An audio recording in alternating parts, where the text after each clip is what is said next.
Every family dinner feels like a trial. My parents still set a place for the man who broke my heart, calling him the one who got away. Now, I'm standing in the kitchen with an engagement ring from someone new in my pocket, wondering if telling the truth will finally break my family apart. The smell of roast beef and rosemary usually made Maya feel at home, but tonight it just felt heavy. She sat at the long wooden table, watching her mother fuss over the gravy like it was the most important thing in the world. Her father was already carving the meat, his face relaxed and happy. It was a normal Sunday dinner, but Maya could feel the familiar weight settling in her chest. She knew what was coming. It happened every time there was a lull in the conversation. Her mother finally sat down and smoothed out her napkin. She looked at Maya with that specific glint in her eye, the one that signaled a trip down memory lane.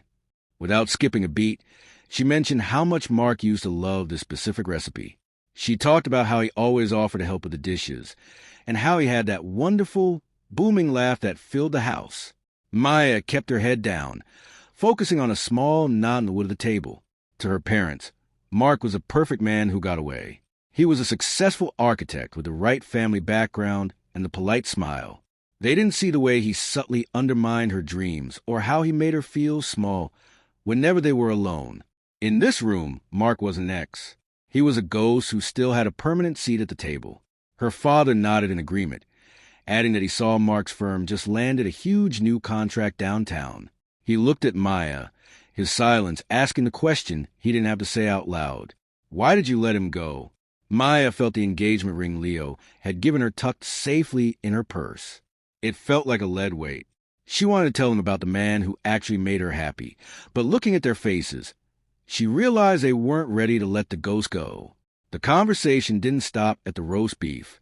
It moved into the living room, where the air felt even tighter. Her father sat in his recliner, tapping his fingers on the armrest. He started talking about the path a person takes in life. He didn't say Leo's name, mostly because he barely acknowledged Leo existed. But he talked around him. He mentioned how some people choose stability and a clear future, while others just sort of drift.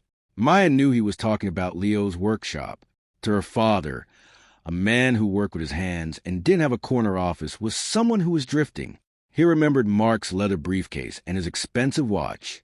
He remembered how Mark could talk about the stock market for hours.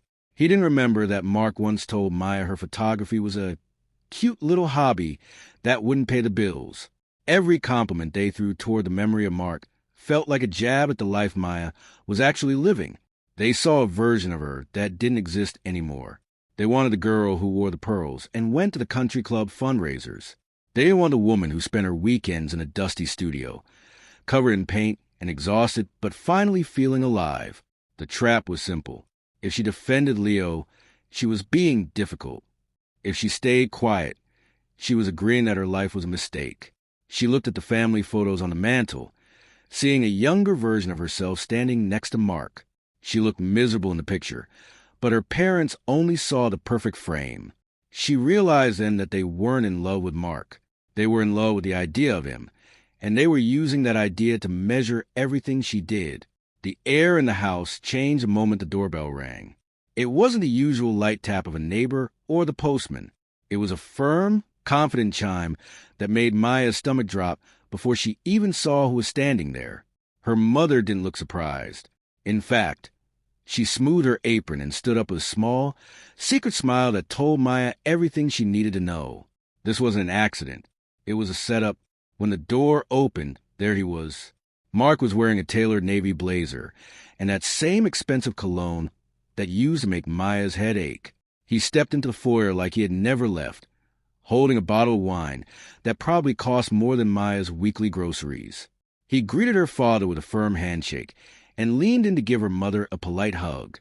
The way they welcomed him back was sickening. It was like watching a play where everyone knew their lines except for her. "Maya," Mark said, his voice smooth and dropping into that low, intimate tone he used when he wanted something. "You look, well, different, but well." He didn't mean it as a compliment. He was looking at the faint smudge of charcoal on her thumb and her oversized sweater. He was looking at the woman she had become and seeing a project that had gone off the rails. Her parents ushered him into the living room. clearing a spot on the sofa right next to Maya.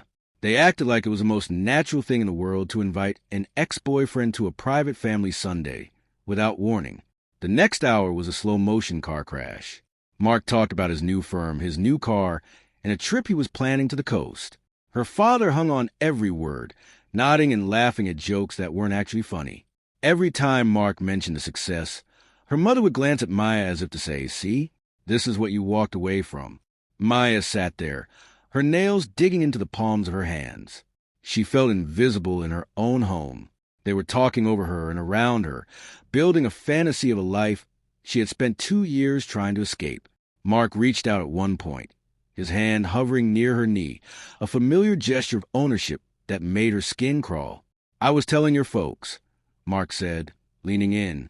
"There's still a place for you at the firm's gala next month. If you can find something appropriate to wear, I'd love for you to be my plus one. It's time we put the past behind us, don't you think?" That was it. The weird position her parents had put her in finally snapped. It wasn't just a suggestion. It was an ultimatum delivered with a smile. They wanted her to step back into the box. They wanted her to stop being herself and start being the girl in the picture again. Just as Maya was about to find her voice, the sound of a low, rumbling engine pulled into the driveway.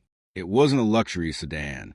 It was Leo's old work truck, the one with the rusted fenders and the ladder rack on top. Maya saw the headlights sweep across the living room curtains.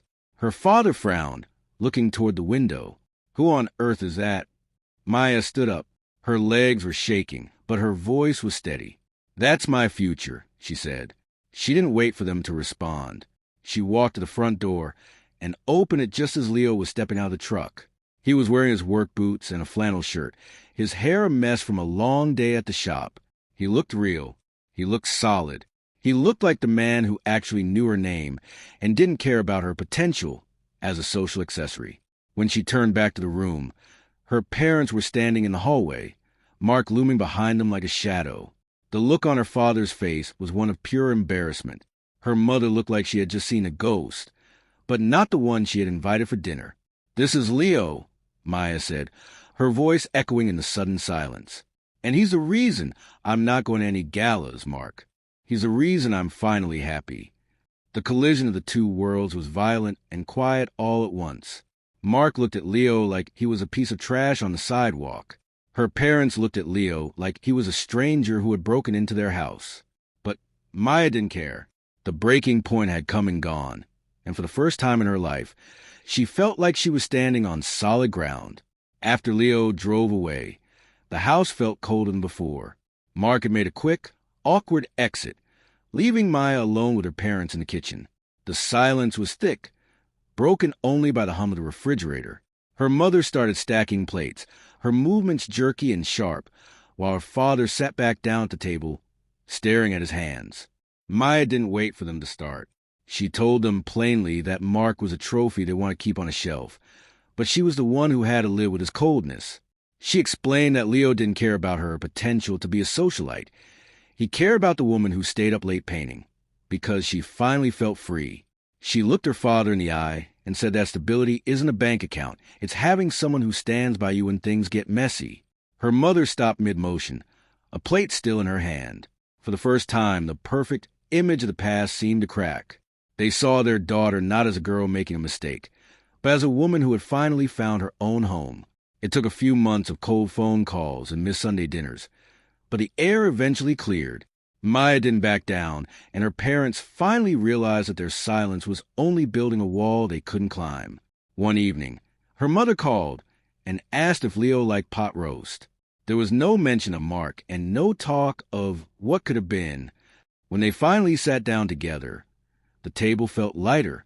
The perfect ghost was gone, replaced by a messy, honest reality that actually had room for Maya to breathe.